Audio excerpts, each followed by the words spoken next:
In this episode, we're going to look at buying income reducing assets. Now, I want to acknowledge this special book, Rich Dad, Poor Dad by Robert Kiyosaki. It's a very interesting book, and if you have not read it, I want to encourage you to read it. Now, there are some things that people buy believing they are building wealth, but in actual fact, they eat into their income. They are necessary and they aren't a bad purchase, but it needs good evaluation. Buying a car or a house comes with cost. There's maintenance, there's insurance, there's wear and tear, there's rates and taxes, and all these costs add up and begin to chow your income. If not done wisely, you'll stay stuck in a rat race, needing to work for money for the rest of your life. Buying liability-heavy assets or cash flow negative assets requires a strategic mindset, and that's what we want to explore in this episode. Buy once you've built an emergency fund, and let your buying decision be aligned with your goals. Ideally, when it comes to buying income-reducing assets, they should be a small fraction of your income so that it allows you to keep investing. Ideally, you should be looking at adopting a 50% budget which goes towards essentials, and your income reducing assets should fit into this 50%, and 10% going to rewards, and allowing you to invest about 40% of your income. Now, as you grow, obviously, these ratios will adjust, but the key thing is what's going to liberate you is your investment. So the more you allocate your investment, that's very critical. And obviously, you need to have built a buffer, and that's 6 to 12 months of emergency funds when it comes to considering buying income reducing assets. Thando is faced with two choices: buying a brand new latest release of Suzuki Swift 1.2 GL Plus CVT for 270k rands, or buying a 2-year-old version of the same vehicle for 200k with only 10k kilometers on the dashboard. Now, because of a relationship with the bank, you get the same rate for either option. Over 5 years, if financed, she could potentially save approximately 100k. So consider this: spending 369k over 5 years versus spending 274k over 5 years. There is insurance of about 63k versus 54k. And then there's also the aspect of out-of-pocket service. Now, because it's already 2 years older, she's going to pay more to service. So this is probably potentially 4.5k versus 13.5k. Along the line, she could still decide that she's going to keep this car for a long time. So she still could buy a brand new car and keep it for a minimum of 7 years.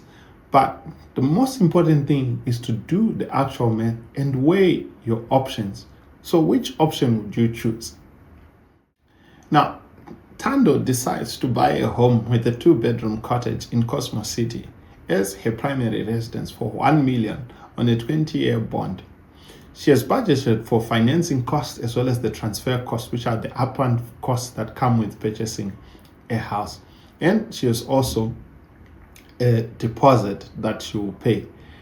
Now, on a monthly basis, she has budgeted paying about 12k per month, and this will go towards a bond repayment, municipal rates, refuse, homeowners, plus the contents insurance, armed response, and maintenance.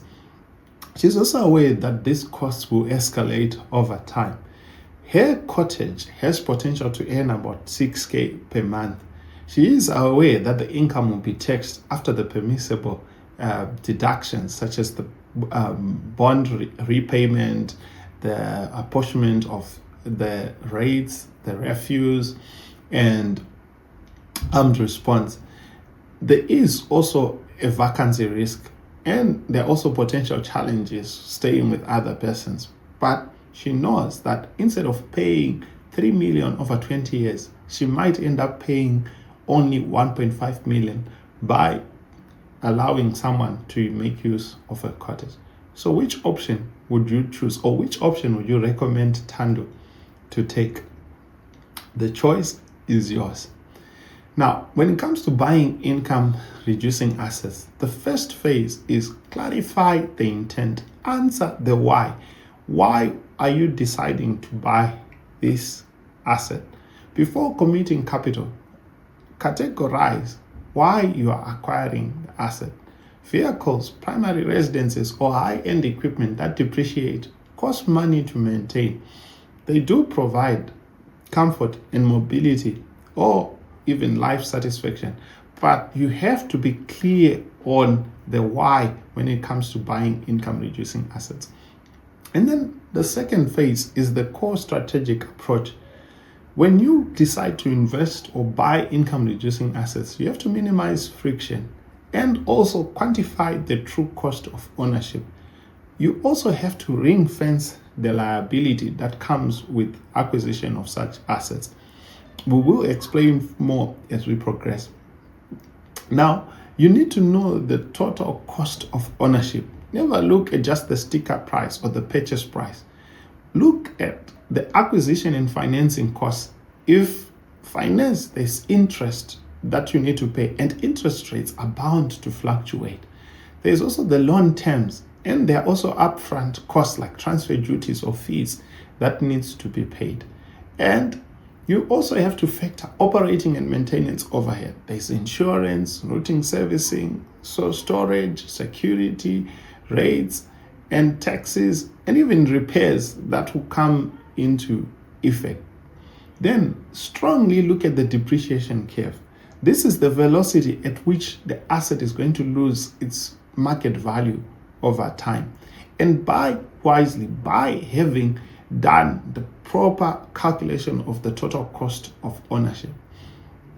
When it comes to ring fencing the cash drain, you have to make sure you have budgeted for purchasing these income reducing assets.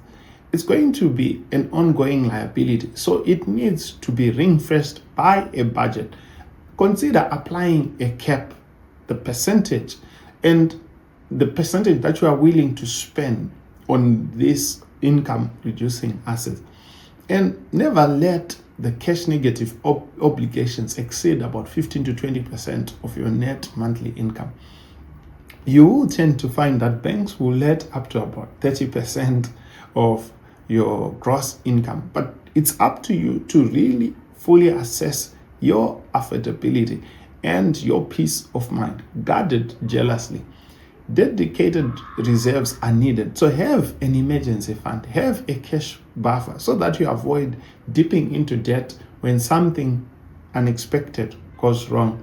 Imagine that over time of ownership of a car, the tires are going to wear out and you need to replace them. The brakes are going to wear out and you need to replace it.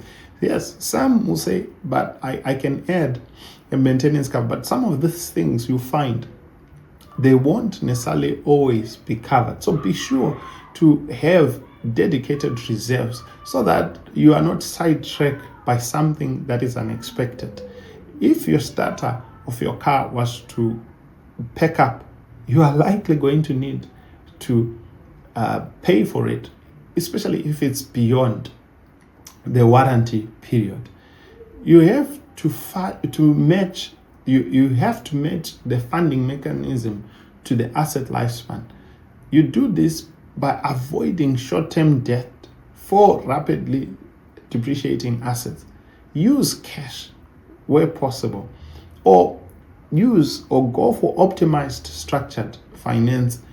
Don't just purchase just for the sake of wanting and coming to the realization that it's actually giving you sleepless nights.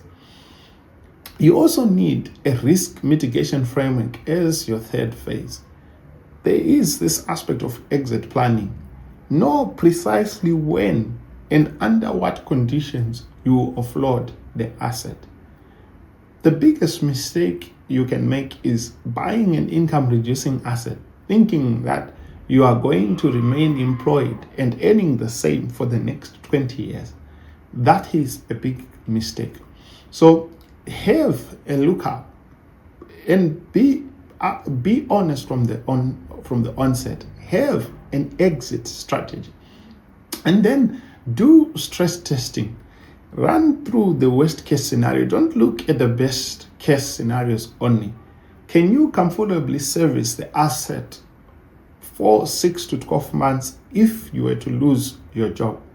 These are important considerations when it comes to buying income reducing assets.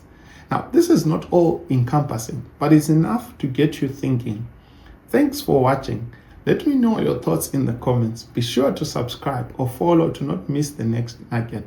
See you in the next episode. Protect your assets. You need cover. Nuggets like Abode. Learn, build, and thrive.